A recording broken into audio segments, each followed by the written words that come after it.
बिस्मिल्लाहिर्रहमानिर्रहीम। स्टूडेंट्स, हमने last lecture के अंदर फिफ्थ चैप्टर जो है ना मैथमेटिकल एक्सप्रेशंस उसकी सेल्फ असेसमेंट स्टार्ट की हुई थी और लास्ट लेक्चर में हमने इसके 48 नंबर तक क्वेश्चंस जो है ना वो सॉल्व कर लिए थे। तो आज के इस लेक्चर में हम 49 से स्टार्ट करेंगे। 49 है, if the area of a rectangle is 84 square units and the longer side is 5 units more than the shorter side, find the length of both sides. और ये 78 जो है ना ये पेज नंबर लिखा हुआ आ गया है, ये नहीं है इस क्वेश्चन के साथ।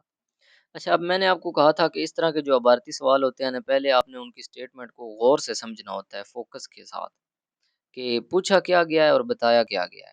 जब ये चीज़ें आपको पता चल जाएँगी फिर आप उसको प्रॉपर्ली सॉल्व कर पाएँगे।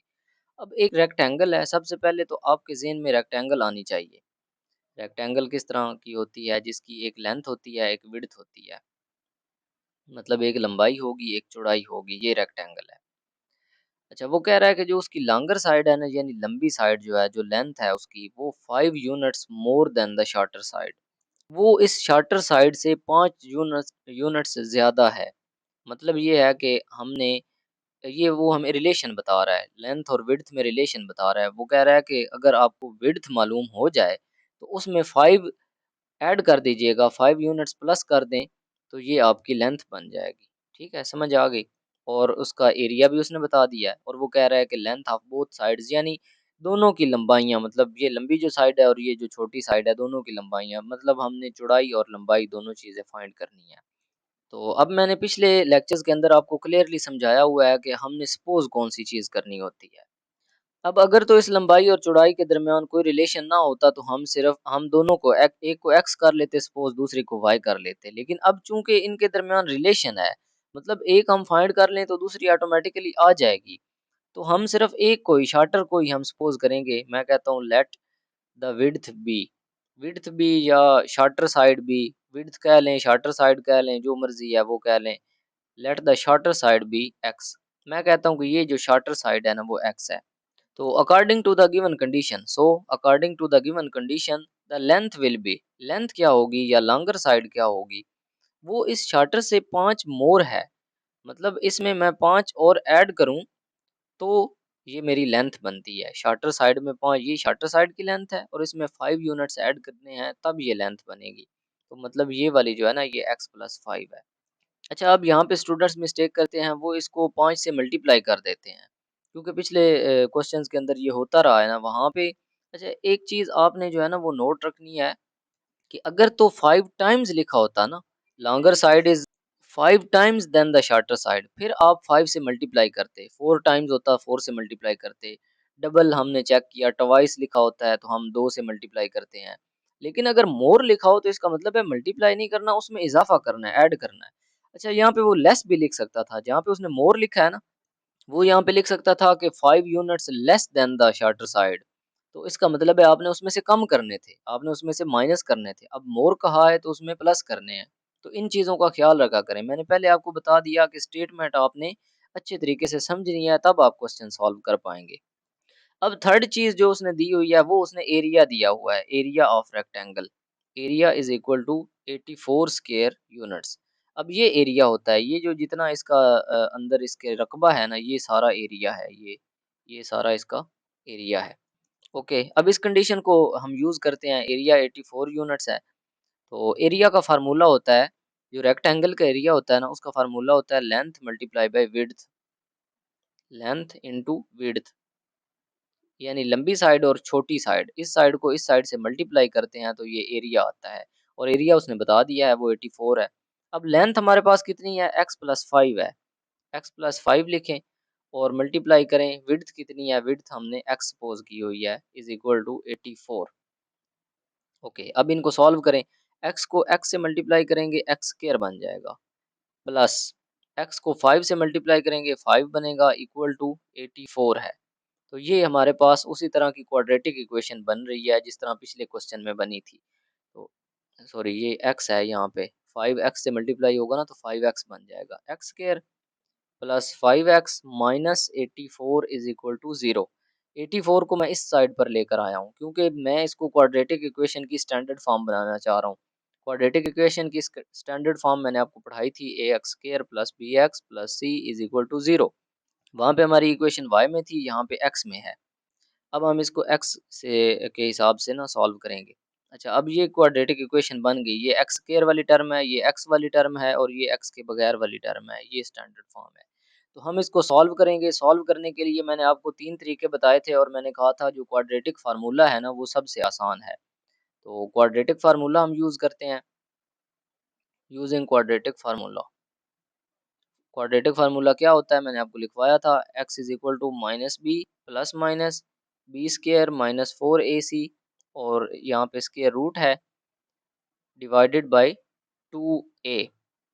यही फार्मूला आपने यहाँ पे यूज़ करना है। लेकिन ए बी सी कहाँ से लेना है, मैंने आपको बताया था ए कौन सा होता है, जो एक्स स्क्वायर के साथ होगा वो ए होगा। यहाँ पे एक्स स्क्वायर के साथ कुछ नहीं है, इसका मतलब है 1 है एक्स स्क्वायर के साथ, जिसके साथ कुछ ना हो वो 1 होता है। ए 1 है।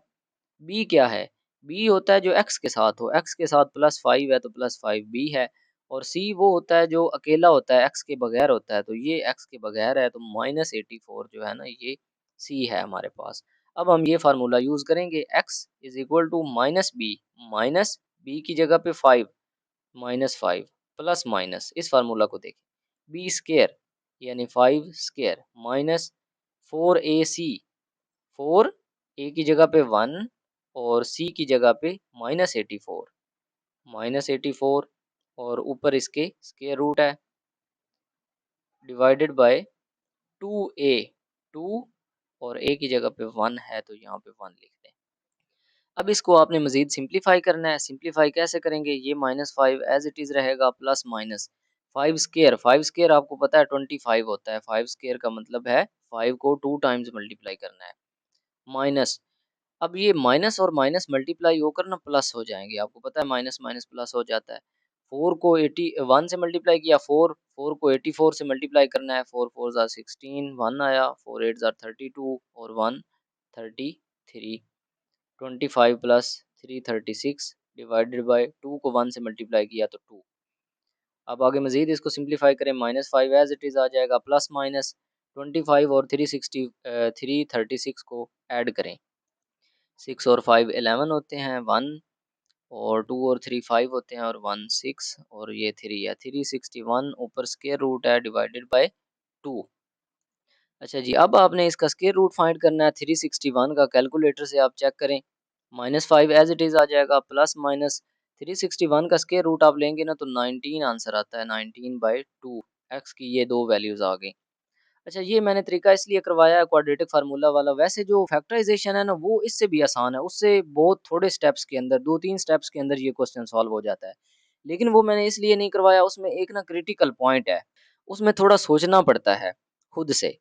तो वो जो जिन स्टूडेंट्स ने पहले नहीं की होती क्वाड्रेटिक इक्वेशंस सॉल्व, जिनकी प्रैक्टिस नहीं होती, तो उनके लिए काफ़ी मुश्किल हो जाता है। तो इसलिए मैंने क्वाड्रेटिक फार्मूला लगाया है, क्योंकि ये इजीली हर बच्चा जो है ना आसानी से कर सकता है, जिसने नहीं भी किया हुआ फार्मूला रट ले और यहाँ से ए बी सी की वैल्यूज इसमें डाल दे, बस प्लस माइनस कर दे, तो ये बड़ा आसान हो जाता है उसके लिए। अगर आपको आता है फैक्टराइजेशन आता है वो कर लें, कंप्लीटिंग स्केयर कर लें, जो मर्जी या कर लें, आंसर तीनों से सेम आएगा। लेकिन करना आपने एक से ही है, आपने तो सॉल्व भी करना है ना, जिस मर्जी तरीका से सॉल्व करें। अब ये दो वैल्यूज आ गई हैं, ये दो केसेस हैं। एक केस ये है -5 प्लस 19, प्लस के साथ आपने लिखना है डिवाइडेड बाय 2, और दूसरा केस है -5 -19, प्लस माइनस लिखा हुआ है ना, एक दफ़ा प्लस के साथ एक दफ़ा माइनस के साथ डिवाइडेड बाय 2। अब इनको करते हैं सॉल्व। अब एक प्लस का है एक माइनस का है, आपने देखना है बड़ा किसका है, बड़ा प्लस का है तो सिंबल प्लस की आएगी, और 19 में से 5 निकालें तो 14 आता है, 14 डिवाइडेड बाय 2। अब ये प्लस का है, सिंबल साथ प्लस लिखा हो या ना लिखा हो उसका कोई इशू नहीं है, जिसका ना लिखा हो वो प्लस का ही होता है, माइनस वाला लिखना लाजमी है। अब 2 1 इज 2, 2 7 आर 14 और x की वैल्यू 7 आ गई, ये हमारी एक वैल्यू आ गई। दूसरी वैल्यू यहाँ से फाइंड हो जाएगी, ये -5 है और ये -19 है, दोनों माइनस के हैं तो सिंबल माइनस की रहेगी, दोनों इकट्ठे हो जाएंगे। ये प्लस माइनस मैं पिछले लेक्चर्स के अंदर बड़ी डिटेल से आपको समझा चुका हूँ। 19 और 5 को जब ऐड करेंगे तो -24 बनता है डिवाइडेड बाय 2। अब 2 1 इज 2, 2 12 आर 24, माइनस का 12 आंसर आया, -12 एक्स की वैल्यू। अब ये वैल्यू हम -12 नहीं लेंगे, हम प्लस का 12 लेंगे क्योंकि लेंथ हमेशा प्लस में होती है। आपने कभी सुना कि -10 किलोमीटर, हमेशा 10 किलोमीटर या 12 किलोमीटर ही सुनते हैं ना, तो इसलिए लेंथ जो है ना वो हमेशा पॉजिटिव होती है। तो x की हम वैल्यू जो है ना वो +12 लेंगे। ये दूसरी वैल्यू है। समझ आ रही है?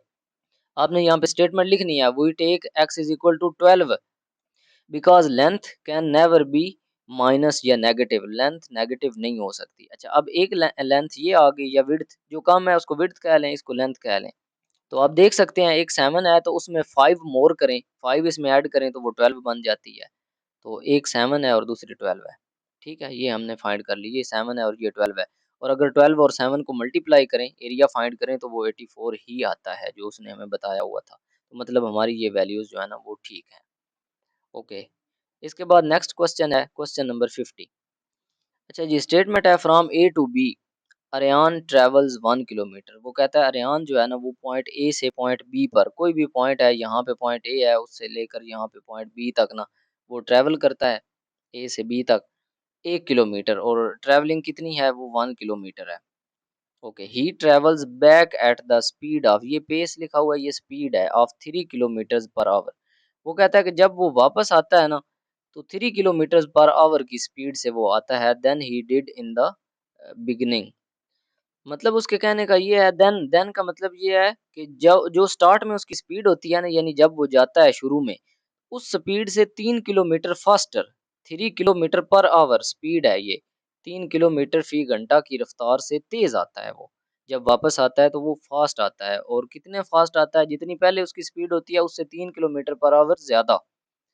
The travel takes 0.5 hours in total. वो कहता है कि उसके जाने और आने का जो टोटल टाइम है ना वो आधा घंटा है, 0.5 आवर्स है। आधे घंटे में वो जाता भी है और आता भी है। टोटल ट्रैवलिंग उसकी इतनी है, लेकिन जाता वो स्लो है, आता वो तेज है।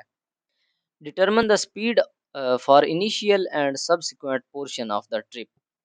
वो कहता है कि आप ट्रैवल जो है ना उसका, ये जाना और आना, उसमें स्पीड आप उसकी चेक करें। यानी उसकी इनिशियल स्पीड कितनी थी जब वो गया है, 1 किलोमीटर उसने सफ़र किया, और जब वो वापस आया है तो उसकी स्पीड कितनी थी। तो हमने स्पीड बेसिकली फाइंड करनी है।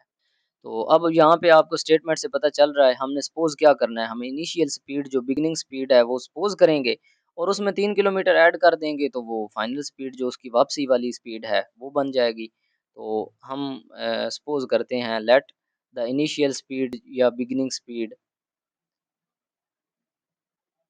The initial speed be X. मैं कहता हूँ कि जो उसकी इनिशियल स्पीड थी ना वो एक्स किलोमीटर पर आवर है। सो फिर क्या होगा, speed on return trip, speed on return trip, यानी जब वो वापस आएगा तो उसकी स्पीड कितनी होगी, x+3 होगी। उसने बताया है ना कि वो 3 किलोमीटर फास्टर आ रहा है वापसी पर पहले से। अच्छा, जो डिस्टेंस है वो तो उसने बता दिया, डिस्टेंस ट्रेवल्ड जो है ना वो 1 किलोमीटर है। डिस्टेंस उसने गया भी वो 1 किलोमीटर है और आया भी 1 किलोमीटर है। तो अब हम इसके ना टाइम को यूज़ करेंगे। टोटल टाइम उसने बताया है उस ट्रिप का, यानी जाने और आने का जो टोटल टाइम है वो उसने बता दिया है। अच्छा, एक फिज़िक्स में फ़ॉर्मूला यूज़ होता है S is equal to V T वाला। ये बड़ा मशहूर फ़ॉर्मूला है, न्यूटन की जो है ना इक्वेशन है। इसको फर्स्ट इक्वेशन ऑफ मोशन भी कहते हैं। तो एस जो है ना ये डिस्टेंस है, ये डिस्टेंस होता है, डिस्टेंस, और ये वी जो है ना ये स्पीड है, स्पीड, और मल्टीप्लाइड बाय ये जो टी है ये टाइम है। यानी आपने डिस्टेंस फाइंड करना हो ना तो स्पीड को टाइम से मल्टीप्लाई करें, स्पीड फाइंड करनी हो तो डिस्टेंस को टाइम से डिवाइड करें, ये टाइम इधर आकर डिवाइड हो जाएगा। और इसी तरह अगर टाइम फाइंड करना हो तो डिस्टेंस को स्पीड से जो है डिवाइड कर दें। तो हम यहाँ से टाइम की वैल्यू लेते हैं, टाइम, टाइम किसके इक्वल आ जाएगा, डिस्टेंस इस तरफ है ना, ये डिस्टेंस इधर ही रहा और ये स्पीड इधर जाकर डिवाइड होगी, यानी नीचे स्पीड से हम डिवाइड करें डिस्टेंस को तो टाइम आ जाता है। तो मैं यहाँ पे लिखता हूँ time taken, taken from A to B, यानी जब वो ए से लेकर बी तक गया है तो उसको टाइम कितना लगा है। तो मैंने क्या करना है, टाइम फाइंड करने के लिए मैंने डिस्टेंस को स्पीड से डिवाइड करनी है। अब डिस्टेंस कितना है, 1 किलोमीटर है, 1 किलोमीटर, और डिवाइड मैंने किससे करना है, स्पीड से। जब वो गया है ए से बी की तरफ तो उसकी स्पीड क्या थी, x थी। समझ आ गई, 1/x। अब मैंने लिखना है time taken from B to A. अब उसने बी से वापस जब आया है तो टाइम कितना लगा है। फार्मूला तो वही है ना टाइम का, डिस्टेंस डिवाइडेड बाय स्पीड। अब डिस्टेंस वही है, 1 किलोमीटर है। डिस्टेंस 1 ही है क्योंकि बी से ए तक 1 किलोमीटर ही है। लेकिन स्पीड उसकी क्या हो गई थी, स्पीड उसकी x+3 हो गई थी। ओके। अब ये टाइम है, ये टाइम उसको जाते हुए लगा है और ये टाइम उसको वापस आते हुए लगा है। ये टाइम की वैल्यू है। इतना टाइम गया है, इतने टाइम में वो वापस आया है। तो टोटल टाइम उसने बताया है कि 0.5 आवर्स है। तो hence total time is equal to 0.5 hours. ठीक है। तो मैं इसको टोटल कर लेता हूँ। ये जाने वाला टाइम है 1/x प्लस ये आने वाला टाइम है 1/x+3 इज इक्वल टू 0.5। ये टोटल टाइम हो गया। ठीक है। अब इसको मैं कर लेता हूँ सॉल्व। तो अब डिनोमिनेटर है, मैंने आपको बताया था डिनोमिनेटर खत्म करने के लिए आपने मल्टीप्लाई करना होता है होल इक्वेशन को। मल्टीप्लाई होल इक्वेशन बाय किससे, ये जो डिनोमिनेटर में जितनी चीजें हैं उन सब से मल्टीप्लाई कर दें। x और x+3 से इस सारी इक्वेशन को मल्टीप्लाई कर दें। तो 1/x जो है इसको मल्टीप्लाई करें x इंटू x+3 से, प्लस ये जो 1/x+3 है इसको मल्टीप्लाई करें x इंटू x+3 से, प्लस सॉरी इक्वल टू ये 0.5 जो है इसको भी मल्टीप्लाई करें x इंटू x+3 से। अच्छा ये x इस x से कट जाएगा, x+3 बच जाएगा, वो 1 से मल्टीप्लाई होकर x+3 प्लस ये x+3 इस x+3 से कट जाएगा, यहाँ पे x बच जाएगा। ठीक हो गया, इज इक्वल टू ये 0.5 यहाँ पे ही रहने दें। x को x से मल्टीप्लाई करें x स्क्वायर बन जाएगा, प्लस x को 3 से मल्टीप्लाई करें 3x बन जाएगा, इज इक्वल टू अब 0.5 को भी अंदर मल्टीप्लाई कर लें, ये 0.5 x स्क्वायर बन जाएगा। इस 0.5 को 3 से मल्टीप्लाई करेंगे तो ये कितना बन जाएगा, ये 1.5 बन जाएगा। हाँ जी, ये 1.5 जो है ना वो बन जाएगा और साथ x आ जाएगा। आप 0.5 को 3 से मल्टीप्लाई करके चेक कर लीजिएगा, इतना ही आता है। ये x प्लस x, एक x ये है, एक x ये है, 2x बन जाएगा, प्लस ये 3 जो है ना ये 3 ही रहेगा। अब ये बन रही है क्वाड्रेटिक इक्वेशन, तो एक्स स्क्वायर वाले एक साइड पे इकट्ठे कर लें, बल्कि सारी चीज़ें जो है ना वो एक साइड पर लेकर जाएं। ये एक्स स्क्वायर इधर है तो मैं सारी चीज़ें इधर लेकर जाता हूँ, आप इधर ले आएँ फिर भी कोई इशू नहीं है, लेकिन वो ये वाली माइनस हो जाएगी ना, तो उससे बचने के लिए मैं इधर लेकर जा रहा हूँ। ये 0.5 एक्स स्क्वायर है और ये प्लस 1.5 एक्स है। ये 2x प्लस का है, इधर आकर -2x हो जाएगा, और ये प्लस का 3 है, इधर आकर -3 हो जाएगा, और इस साइड पे 0 बच जाएगी। अब आप ये वाले इधर लिख सकते हैं और 0 इधर लिख सकते हैं, कोई इशू नहीं, ऐसे भी लिखा रहा फिर भी ठीक है। मैं इधर लिख रहा हूँ अरेंज करके 0.5 एक्स स्क्वायर, ये 1.5 है और ये माइनस का 2 है। अब 2 में से 1.5 आपने निकालना है और सिंबल माइनस की आएगी क्योंकि 2 बड़ा है 1.5 छोटा है। तो 2 में से 1.5 निकालेंगे तो ये 0.5 बनेगा और साथ x आएगा, 0.5 x आ गया, और ये -3 जो है ना ये एज इट इज़ रहेगा, इज इक्वल टू 0 आ जाएगा। ये वाला 0 ये अब मैंने उस साइड पे लिख दिया और ये सारी टर्म्स इस साइड पर लिख दी। अब थोड़ा अपनी आसानी के लिए ना यहाँ पे भी आप क्वाड्रेटिक फार्मूला यूज़ कर सकते हैं। ए आपका 0.5 होगा, बी आपका -0.5 होगा और सी आपका -3 होगा। लेकिन ये 0.5 को प्लस माइनस करने में थोड़ी आपको गलती लग सकती है। तो आप क्या करें, आप मल्टीप्लाई कर दें होल इक्वेशन को 2 से, मल्टीप्लाई बाय 2, आप पूरी इक्वेशन को 2 से मल्टीप्लाई कर दें, तो इससे आपकी जान छूट जाएगी। ये 0.5 एक्स स्क्वायर है, इसको 2 से मल्टीप्लाई करें, माइनस 0.5 एक्स है, इसको भी 2 से मल्टीप्लाई करें, -3 है, इसको भी 2 से मल्टीप्लाई करें, और 0 है, इसको भी 2 से मल्टीप्लाई करें। तो ये जो 0.5 2 से मल्टीप्लाई होगा ना तो ये 1 बन जाएगा। आप कैलकुलेटर से चेक कर लीजिएगा, 0.5 मल्टीप्लाई बाय 2 1 बन जाता है। 1 हम शुरू में नहीं लिखते, एक्स स्क्वायर बन गया, माइनस ये भी 0.52 से मल्टीप्लाई हुआ तो ये भी 1 बन गया, माइनस एक्स बन गया ये वाला, और माइनस 3 2 से मल्टीप्लाई होकर 6 बन गया, इज इक्वल टू 0 2 से मल्टीप्लाई होकर 0 बन गया। अब ये बन गया क्वाड्रेटिक इक्वेशन। अब आपके पास ए क्या है, 1 है, बी क्या है आपके पास -1 है, एक्स के साथ -1 है, एक्स स्क्वायर के साथ 1 है, तो ये ए है, ये माइनस बी, ये बी है, और सी क्या है, सी -6 है जो एक्स के बगैर वाला है। अब यहाँ पे आपने यूज़ करना है क्वाड्रेटिक फार्मूला। आप कर सकते हैं, मैंने आपको समझा दिया हुआ है, आपने खुद करना है। -b plus minus B square minus 4ac square root divided by 2a, ये वाला फार्मूला, ये वैल्यूज इसमें पुट करनी है, प्लस माइनस करना है। करने के बाद आपके पास दो वैल्यूज आ जाएंगी, x की एक वैल्यू आएगी 3 और दूसरी वैल्यू आपके पास आ जाएगी 6। ज़ाहिर बात है, दूसरी वैल्यू 3 मोर है ना, 3 प्लस 3 वो 6 बन जाएगी। ठीक है, तो जाते हुए उसकी स्पीड 3 किलोमीटर पर आवर थी और आते हुए उसकी स्पीड जो है ना वो 6 किलोमीटर पर आवर थी। तो ये स्पीड है उसकी फ्रॉम ए टू बी। ठीक है, आप लिखेंगे from A to B speed कितनी है, स्पीड उसकी थी 3 किलोमीटर पर आवर, और फ्रॉम बी टू ए, जब वो बी से ए की तरफ वापस आया है तो फिर उसकी स्पीड कितनी थी जी, वो 3 प्लस 3 6 हो गई थी, 6 किलोमीटर पर आवर, क्योंकि वापसी पर उसने बताया है कि 3 किलोमीटर मोर हो गई थी, फास्टर हो गया था वो।